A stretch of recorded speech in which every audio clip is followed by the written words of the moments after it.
A very good evening to you and welcome to the desk here on Global Television. My name is Godwin Sunday.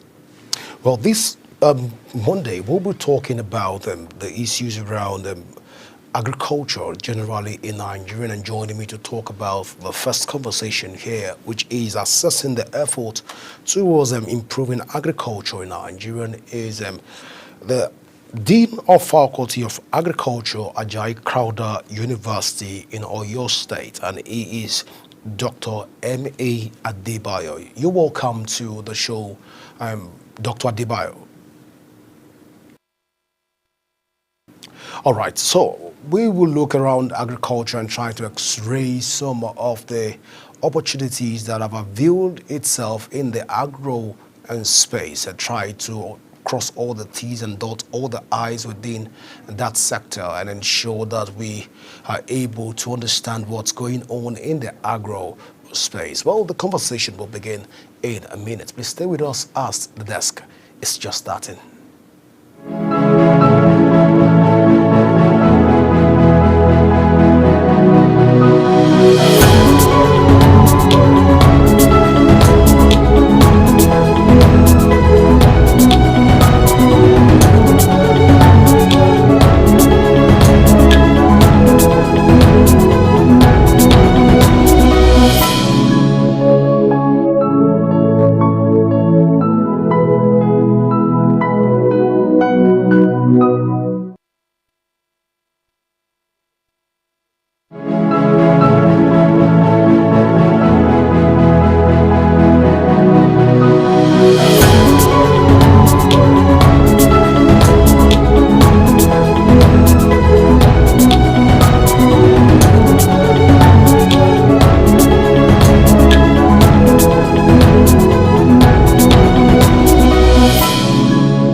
All right, quite a lot of conversation around the agricultural space, especially within the agricultural value chain. We've seen the budget of Nigerian moved from a certain percentage where it was to where it is right now.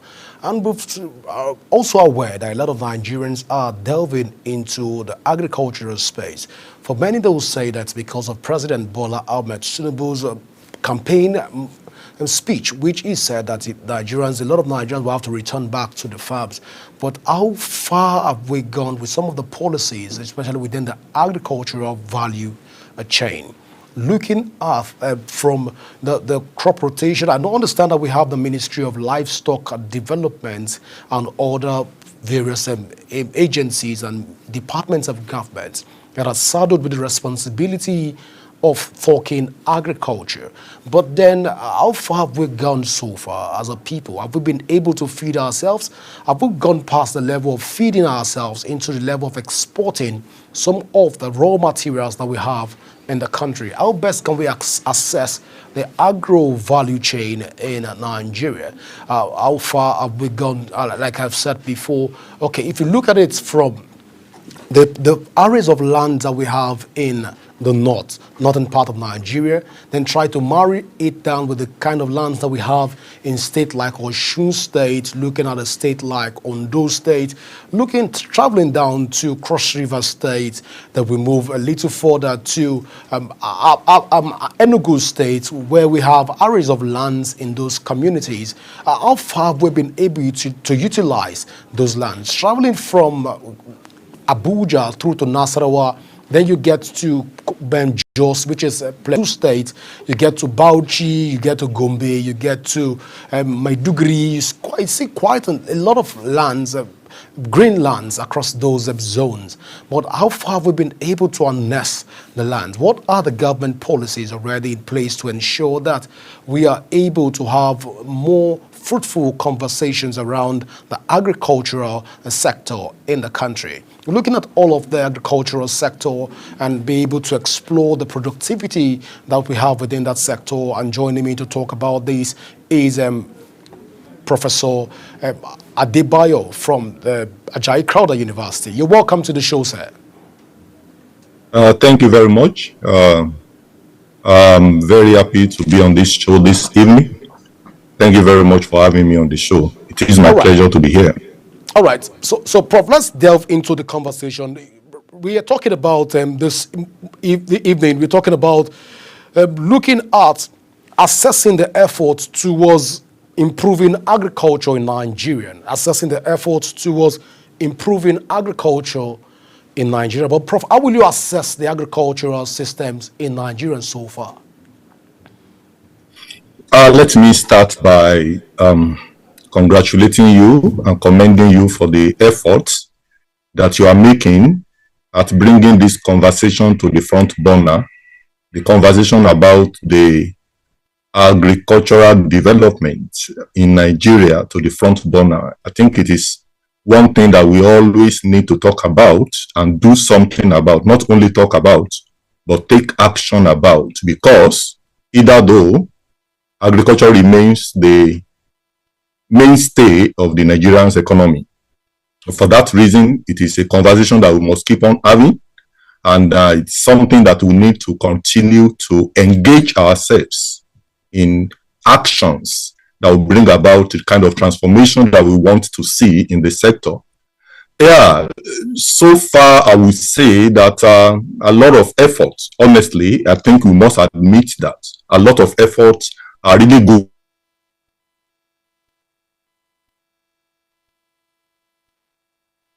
All right, Prof. I think we lost Prof. All right, Prof. If you're there, please go ahead. Are you there with me now? Yes, we can hear you loud and clear. Oh, thank you very much. I was thanking you and then commending you for the efforts that you are making at bringing this kind of conversation to the front burner. I said that agriculture is the mainstay of our economy, and for that reason, we need to continue to engage professionals, specialists on ways to move the sector forward. So thank you very much for the effort that you are making at your television station.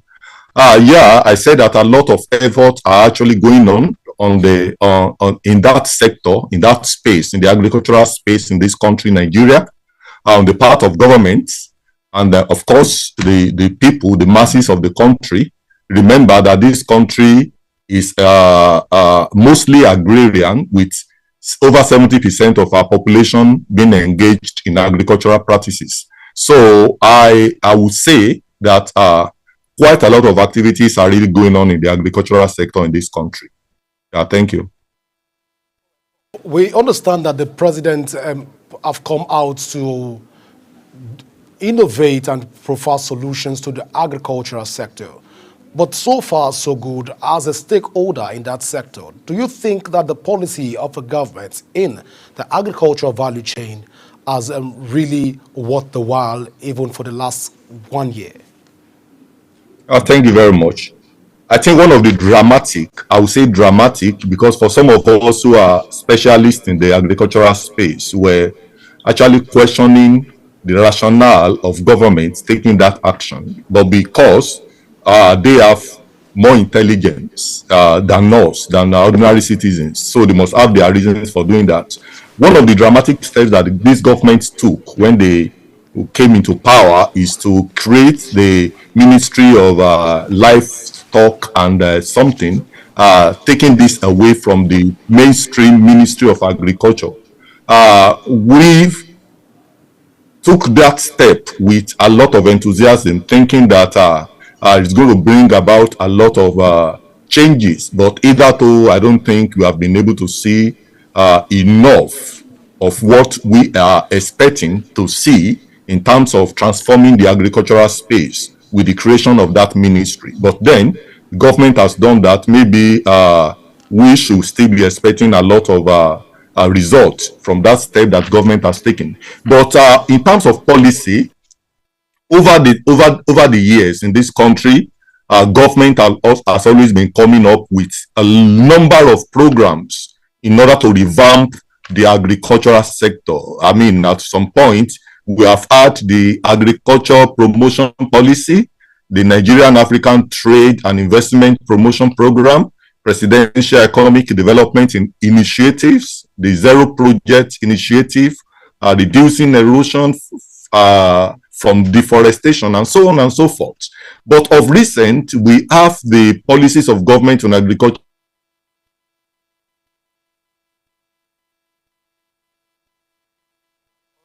I think we lost. Yeah, please go ahead, Prof. Please go ahead. So these are all the efforts that the government has been making in ensuring that there is a lot of improvement, higher food production, and of course, better productivity in the sector. But I would say that we're still hoping that better days are ahead, because the results that we are getting have not been commensurate with the kind of investment, huge investment, that we know that the government is putting into formulating these policies and then executing them. We hope that better days are ahead, that we get better results, that will really lead into the kind of agricultural transformation that we are looking up to in this country. Thank you. All right, so Prof, looking at the agricultural value chain, it tends to be a sector where a lot of young people are trying to shy away from that sector. So I want to find out from you, could it be as a result of government policies? Are the policies not attractive enough for young people to want to delve into the agricultural sector right now? University lecturer and a practicing agriculturist, I would not say that youths are actually staying away or running away from agriculture as of now, agricultural practices. As of now, I would rather say that we just need to continue to engage government to create better and more inspiring, enabling environments for more youth to come into the sector. But presently, we are seeing a lot of enthusiasm that youth are showing in engaging in agricultural practices. I'm in the university. I can tell you that our students, for example, who are supposedly the Gen Z people, as they will say, but we are seeing a kind of a change in their mindset that is pointing to the direction that they truly want to engage in this noble profession called agriculture. So that narrative to say that youth are running away from agriculture is changing dramatically in our country, Nigeria. But if we are going to really get what we deserve, what we desire in this sector, if we are going to really motivate and inspire more youth to embrace agriculture in Nigeria, government must be ready to tackle headlong the challenges that we are facing in this sector in this country today. Let me mention a few of them. Access to finance has been a problem. Our youth cannot go into the whole and cutlass way of cultivating crops the way our fathers and forefathers did it. We need to go into mechanized agriculture, and if we're going to go into mechanized agriculture, there must be access to funding so that modern equipment can be acquired either by government or investors that will really encourage youth to move into this sector. So access to finance is an issue. Low productivity is another issue. Most of our crops are the genetic materials that we are having in the farmers' fields in terms of seeds of different crops of low productivity. The yield potential of these varieties are quite low. But I must submit that the international and national agricultural institutes and universities like ours are working tirelessly and innovatively to tackle this problem of low productivity in agriculture in terms of the crops that we cultivate and then the livestock that we rear. There's the problem of climate change adaptation. This is a universal issue. Breeders and geneticists are developing, however, breeders and geneticists are engaging in making sure that modern breeding tools are developed so that resilient and climate smart crop varieties and the livestock that can mitigate the negative impact of climate change are made available to farmers. These are some of the problems that, when well addressed, we motivate more youth to come into the agricultural space. There is the poor land tenure system. There is the low level of irrigation farming. So the overdependence of our agricultural sector on rain-fed agriculture is also a problem. As a result of climate change, rain pattern intensity are becoming quite unpredictable and erratic. And so in this age, we can no longer depend entirely on rain-fed agriculture. We need government intervention to provide irrigation facilities so that when there are shortfall in rainfall, we can supplement with irrigation so that we don't have crop failures all the time and farmers do not lose their investment. There are quite a number of other challenges, low technology, for example, high cost of production, and then poor infrastructure. All of these add up to the problems and challenges that we have in the sector that, if when well addressed by government and then other stakeholders, I'm very sure more youths will come into the agricultural sector. Prof, speaking of implementation, like you've rightly mentioned, let's assess the budget, recently passed budget, the 2025 budget, as it were. We've heard the president proud this time and other governors across the country saying that they are committed to ensure that Nigerians are well fed, that they are committed and to the welfare of Nigerians. But the budget, to a very large extent, did not reflect the drive for feeding of Nigerian people. How will you right now assess the budget? Do you think that the budget for agriculture of this year is a misplaced priority of the government? Thank you very much. Let us address that question from the Maputo Declaration on Agriculture and Food Security, of which Nigeria is a signee. Nigeria is a member state of the Maputo Declaration on Agriculture and Food Security. So member states agreed to that declaration that 10% of the annual budgetary will be allocated, annual budgets of each member state will be allocated to agriculture. In 2017,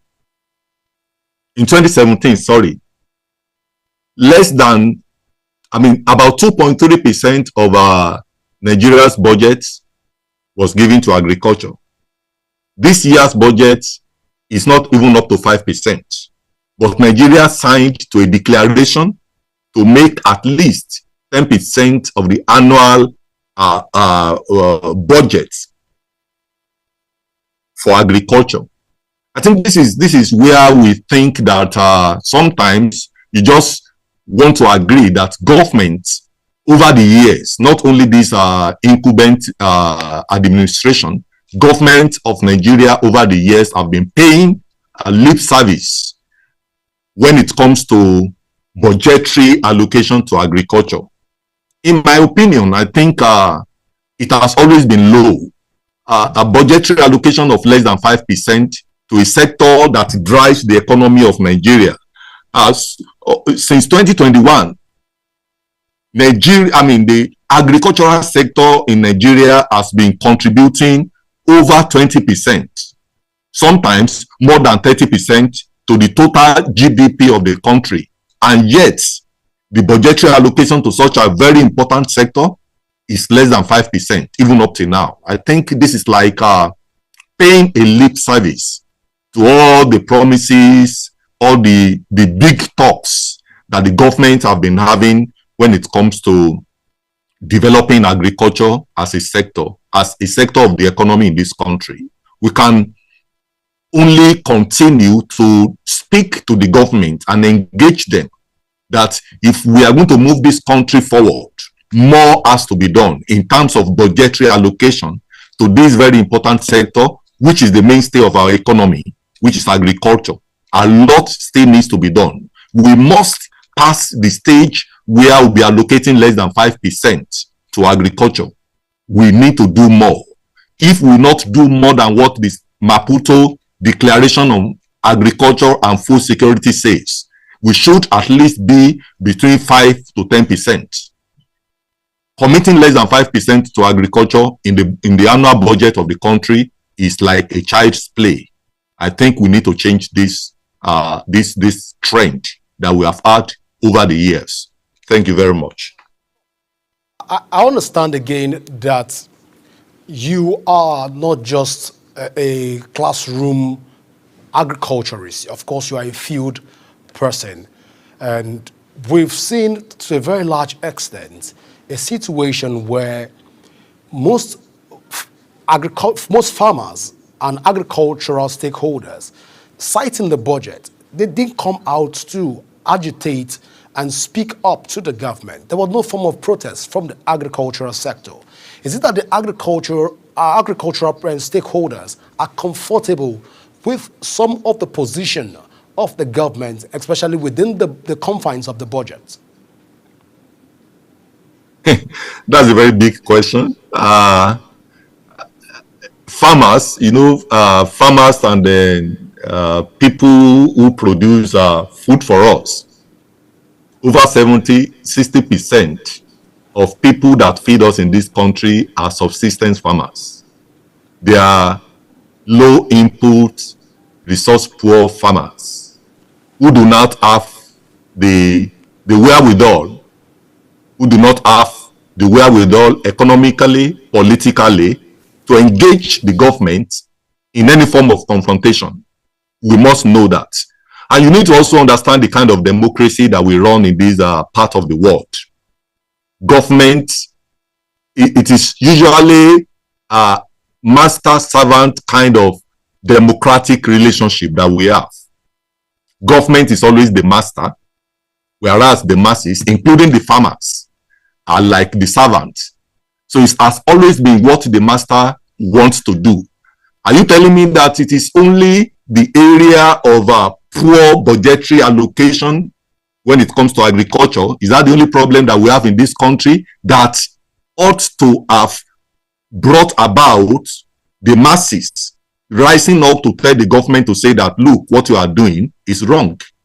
But we have come to a stage in this nation where I think that the masses are at the mercy of their master. And their masters in this situation is the government. The government will just come and they will do what they want to do. And over the years, they have been getting away with doing what they want to do. And one of the things they want to do is making poor budgetary allocation to agriculture, making poor budgetary allocation to education, making poor budgetary allocation to those sectors that are very critical in driving the economy of the country. But it is up to all of us. Agricultural stakeholders don't speak up to this. Will there be a change to this? I think I will not say that we do not speak up to this. When we say this all the time, and I'm using this platform to also say it. I've said it before. I think agriculturists, scientists, lecturers who have platforms like this, we've always engaged the government in telling them that if we are going to get the kind of development that we desire in this country, we have to change the way that budgets, the budgetary allocation, we have to just move up in terms of budgetary allocation and implementation when it comes to the agricultural sector. You know, allocating a certain percentage to a particular sector is one thing. Implementing it is another.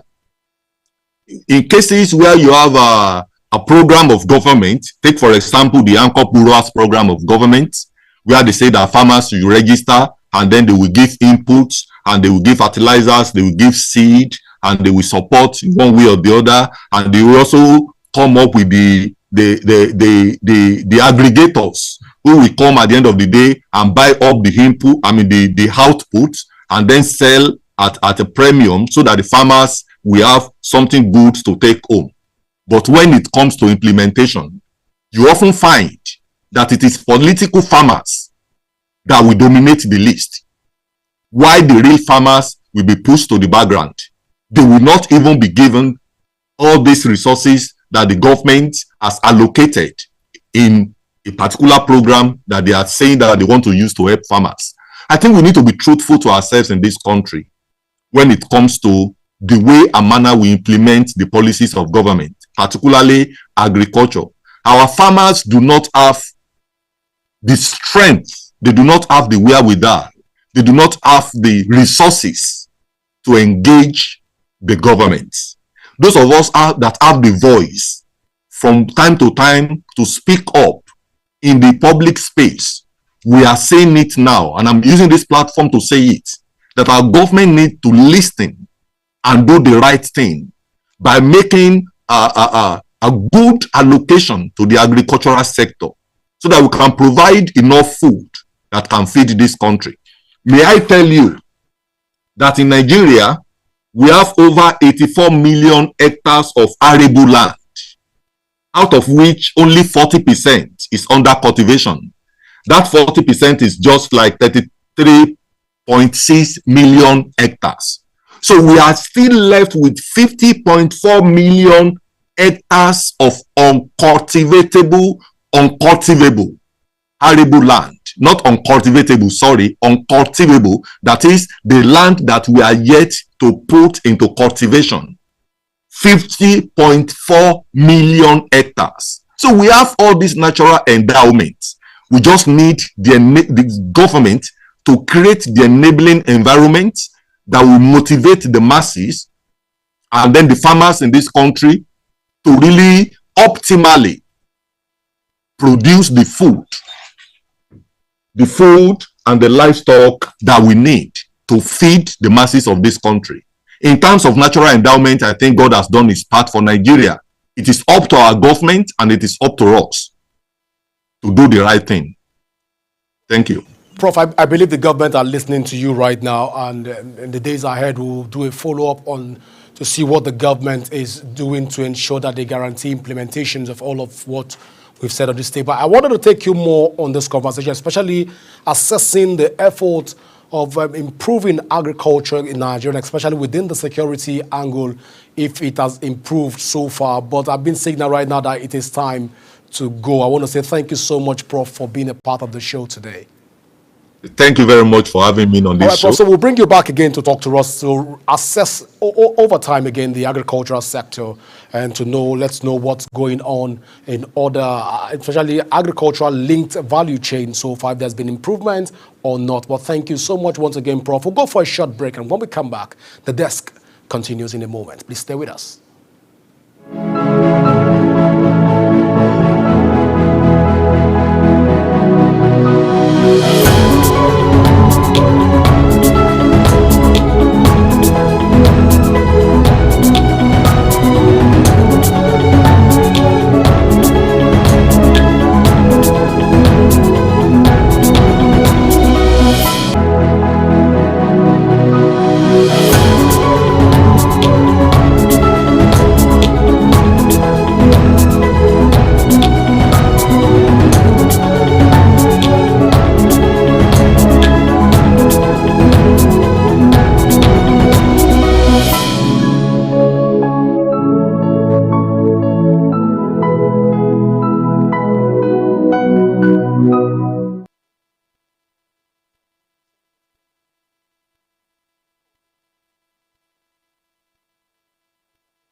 Welcome back. Joining me to talk about also agriculture in Nigeria. But this time we're looking at the way of repositioning Nigerian agricultural sector for productivity is Emmanuel Abusin, who is a serial agricultural expert. Well, you're welcome to the desk, Dr. Emmanuel. Thank you so much. It's nice to be with you. All right, Dr. Emmanuel, let's delve into the conversation. Of course, the first part of the conversation, we spoke about agriculture. Yes. And I know that you are a die-hard agriculturist. Exactly. But then, so far, do you think that we've been able to reposition the agricultural value chains by some of the reforms that we've seen play out so far?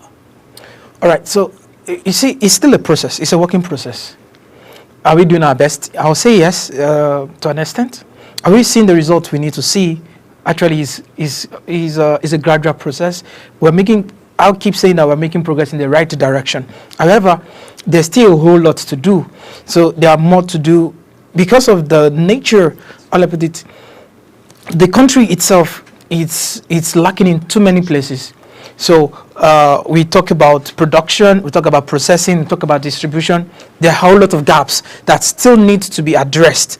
So, and the reforms are okay. When you look at the reforms, like I keep saying, when you take a good look at our reforms, our policies, they are very nice. All you need to start looking at is the gatekeepers.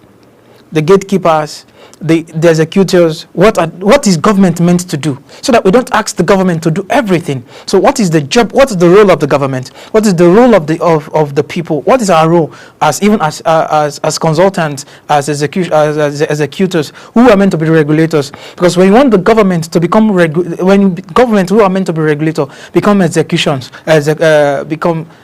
start executing, there is going to be a whole lot of gap in the implementation of their policies and the reforms. So I would say that it's very okay that everybody know what their role is. Then we can be able to become effective. So it's all about efficiency.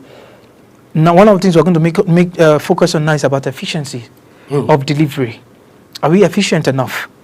So when we look at those gaps, so we need to start looking at the gaps, our evaluations. Let's evaluate ourselves. Let's monitor and evaluate. These reforms, are they giving us the results we want? What should we need to do? What are the gaps? Who are the players? Let's identify the players. Who are the stakeholders? What are their roles? So the roles have to be defined clearly so that we can have efficient delivery. I think if that is done, we can be able to make good progress. Well, Dr. Emmanuel Abusin, you are a very dogged agriculturist, and of course we know that for sure. But then looking at all of these policies by the government, we've not seen technological-driven farmers. We've not seen farmers reposition themselves and to even on the media space. We still, when it comes to farming, what comes to mind is people that carries firewood, that carry axe, that carries cutlass, that are going to the farm, putting on a cap. There is no PRO for the agricultural sector. Could this be a factor or a reason why the agricultural sector have not received a lot of reception in the country? Yes. So you see, the media. I study mass communication, and there's one of the interesting. Yes, I studied mass communication. How did you know? Okay, we'll talk about that probably later. Let's hear you out. All right. So I study mass communication, and one of the things I've come to understand is that he who controls my mind controls my all, and the media is in that space. So the media set agenda, and it's about telling you what to think about and how to think about what to think about. So the agriculture sector, what the media have done so far is to give us a pictorial image of what they want us to see about agriculture. So I see an old man with cutlass and hoe as the picture of agriculture in Africa. But when you go to countries like Denmark, you go to countries like Singapore, these other countries, you see agriculture that is driven by mechanization. So agriculture is driven by mechanization and also by technology. The challenge we have here is when you are having a conversation with the stakeholders. Let me say some ministries, for example, that are meant to be stakeholders to oversee the improvement of agriculture in Nigeria. They will tell you that this particular software you have designed, our farmers are illiterate, our farmers don't understand how to use it, the level of illiteracy and all of that. And I keep arguing, no. We don't design technology for our past or our current position. We design technology is designed for the future. So we bring you is to help you to leapfrog. So we take you from the past to the future, because that is what technology is all to do, to leapfrog us, to make us have a leapfrog, a frog leap. When you take a good look at other countries that are doing well in agriculture, they are being driven by mechanization, just like I mentioned earlier, and technology, not about our current situation. So our situation is where we try to excuse ourselves. Like I said, these ministries want to excuse you that, this particular one cannot work here. And I take a critical look at a country like Rwanda. Rwanda education level, it's not that you can compare to Nigeria. So Rwanda has a common language, Kenya-Rwanda. And when you bring them technology, when you design technology for the farmers, even the Ministry of Agriculture will not want to tell you that they are not educated, because you're not designing for their past or their present, you're designing for the future. So again, our company, we took a survey to understand why are youth not participating in agriculture. And one of the major things for us is about perception.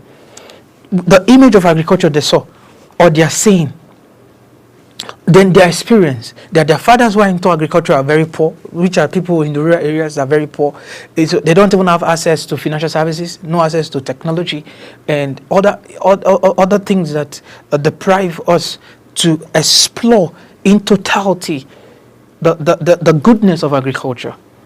But Emmanuel, we've not seen even young people like yourself that are in the agricultural sector come out to revolutionize some of what we see on the media, even as it stands right now. I might be wrong on this, but I know our viewers will agree with me at this point that young people that are into agriculture are also going within the same circle. Which their fathers went through, and there is no actual change in the sector. And you were talking about all of this PRO that has not come about. Are there things that we are doing to ensure that we change that narrative? All right. So my company, we're currently putting up a TV show on agriculture. And you could see that to even get sponsors on that project is quite hard. Again, perception. So when there is a particular company we're discussing with about the show, and one of the things they were telling us is that if you're going to do a TV show on agriculture, how is it going to be entertaining? How is it going to be attractive? And we show them this is how it's going to look like, this is how it's going to look like, this is how it's going to look like. First of all, we need more hands to come on deck. We need to make agriculture media-centric. We need to actually leverage on the media angle. A lot of people are doing many things. A lot of us are doing something. It's just that it's not looking interesting yet. Our company, we're doing so much in the promotion of agriculture. We're doing so much. As at 2 weeks ago, we just finished training over 200 people. in different aspects of agriculture. But we want to major now on see how we can still use the media, and that's what we're currently doing. So Agroverse Reality TV show is about integrating media, technology, and agriculture to enhance youth participation in agriculture, because they must see it. You see, a lot of young people want to go into entertainment industry. Why? If I'm a musician, I want to be like some of these A-list artists. I don't want to call anybody's name to avoid favoritism. To avoid we charging you extra. So yes. So what I'm so sorry, but this is what I want to drive at, right? Please go ahead. You see, when you talk about music, a lot of young people want to go into the music industry because they have seen their A-list artists in quote that are doing very well, buying Lamborghini, buying this, buying that, and all of that. So they also want to come into this space, and they want to blow. Right, I want to blow. And you see, even in the movie industry, they want to be like some of our big actors and all of that. Forgetting that we have also seen actors that are big names who had health issues and could not afford to pay for their health. So meaning the money is not even there as much as possible, as we imagined. All right. In agriculture, we have seen people who are making a whole lot. I have a mentor who is doing mulatto seed. Mulatto grass farming, so the farm pasture for livestock. What 300 hectares gives to him is unimaginable. So we need to educate the people that agriculture is not what they know what it is. Agriculture, you're not even changing the name from agriculture to agribusiness. No, it's not about the change of the name. It's about now the change of the mindset using the media. And I want to also say thank you to Global TV. You know, the energy, the effort you are putting in to educate the people, to bring in what are the gaps, policy-wise, execution-wise, and all of that. So these are things we need to do more and bring in more people to see agriculture, especially the fighting of perspective. It's the perspective thing. Well, Dr. Manuel, we hardly see or hear about agricultural beauty pageants. It only happens in Faculty of Agriculture in the university. Yes. In reality, yes, it's as if agricultural practitioners are shy from even coming out to do pageantry, or it's as if people that are beautiful don't engage in agricultural exercise. That's on one hand.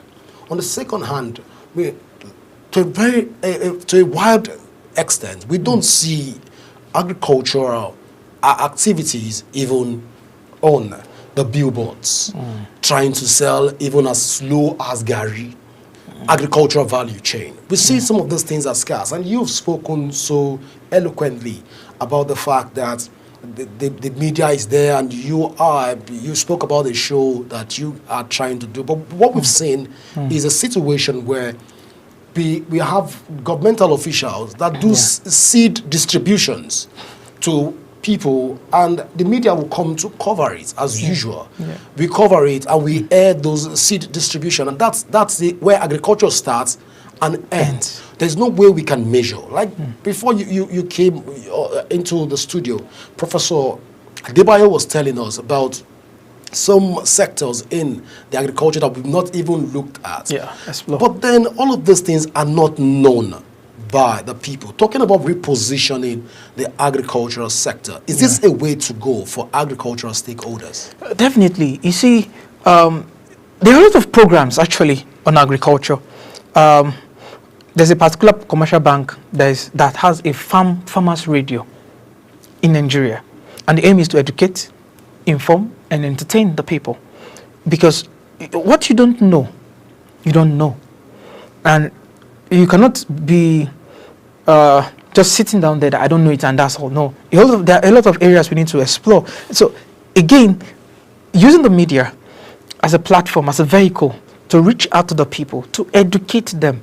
You see, the primary aim of every station is to educate, to inform, then to entertain. And so we need to, as agricultural practitioners, we also need to align with those aims to be able to educate the people, educate them, and also inform them. You're not talking about the agricultural pageantry. Yes, we're getting there. Please. Yes. So I'm in a hurry for you to get to that point. Now for pageantry, you see, we have, just like you mentioned, universities are doing it. It stops and ends. It starts and ends in the university. Good. Now, probably agriculturalists outside the university are shy or they are not beautiful. All right. So because it's just about that perception issue. that when you are doing farming, when you're doing agriculture, it has to be one old man with a hoe and cutlass.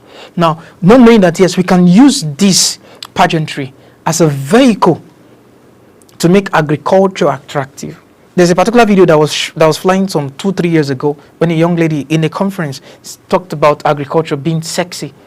And she stood up and said, can we have things that can attract agriculture, that can make young people being attracted to agriculture? And I think we still need to go back into those kind of strategies. We need to employ those strategies where we have agricultural powered pageantry. There are some that are happening, but not loud. So they need to use the media to make it loud. Maybe you're the only one that know about these ones that are happening. Because last time I checked, I've been trying to do a follow-up on agricultural beauty pageants, and it's as if I'm the only one that is not seeing it. But probably you spoke about the reality show also on agriculture. And this sounds very innovative. Thank you. You said somebody asked if it's going to be entertaining. Yes. So let me also ask you, what is the pageantry or the reality show all about? Yeah, so it's a show where we're bringing in 37 participants, 36 states plus the FCT. So each participant will represent 36 states plus the FCT. So, and then to be housed for 60 days. And it's going to be involved in different agricultural tasks. It's casted on 3 pillars: processing, production, and distribution. And the tag of the show is "Show Me the Money." So what we're trying to also do is, when we're telling you that there's money in agriculture, we want to show you through our tax where the money is. So show me the money. We're going to show you where the money is. And that is the whole concept of the TV show for the season 1. Then what are we also trying to do? We're trying to promote youth engagement in agriculture. And it's going to be edutainment. It's going to be educating and entertaining. Matter of fact, when our consultants were drafting out some of the stunts that will happen, I myself, I can't wait to get it on the screen. You know, because the only way we can show the people how this thing works is actually show them, and that's one of the things we're actually set to do. Well, we can't wait to see some of the repositioning in the agricultural sector. But I hope that, are we going to vote in this one? The participants, or I should just keep my fingers crossed and wait for you to finish cooking to make the anticipation exciting. You know, they say, watch out. So want you to want people to just keep watching out at this point, Dr. Emmanuel. Thank you. Even as we talk about agriculture extensively with you going forward, but I want to say thank you so much for being a part of the show today. Thank you so much, sir. I hope when next we need you, you'll be available for us. I'm always available, because the agricultural sector must be repositioned. Honestly, and the government. Now, this also had to do with the government, the people, and the media. No, we are coming more to the stakeholders because we've talked about the government. We've talked about it every day. The syndrome is on the government. And the people need to understand. See, in the agricultural sector, in every sector in the world, communication, the media is the fulcrum upon which the message is. But if you don't come to the media, if agriculturists don't come to the media, the stakeholders in agriculture don't engage the media. It will be strange for the media to jump on them. You know, it's like, for example, the Global TV has been doing a whole lot. Not just at the comfort of your station. You have been reaching out. You have been creating programs, content to make sure that these stakeholders come to this place. So that is one step in the right direction. And I'll keep applauding what you are doing, not just because I'm here. You know, I'm a die follower of the Global TV, and I'll keep saying that as all of us put our efforts like this, we'll be able to see results. It may not be now, it might not be tomorrow, but definitely we're going to see results. Well, it's on this note that I want to say thank you so much for being a part of the show once again. Thank you so much, sir. Well, viewers, this is how far we can run today. Remember that you can follow us on our various social media handle displayed on your screen right now using @Global TV NG. You can also download the Global TV app on your Android and iOS devices to keep track of our daily broadcast. I am Godwin Sunday. Always remember that peace and unity are the pathways to progress. Enjoy the rest of your evening.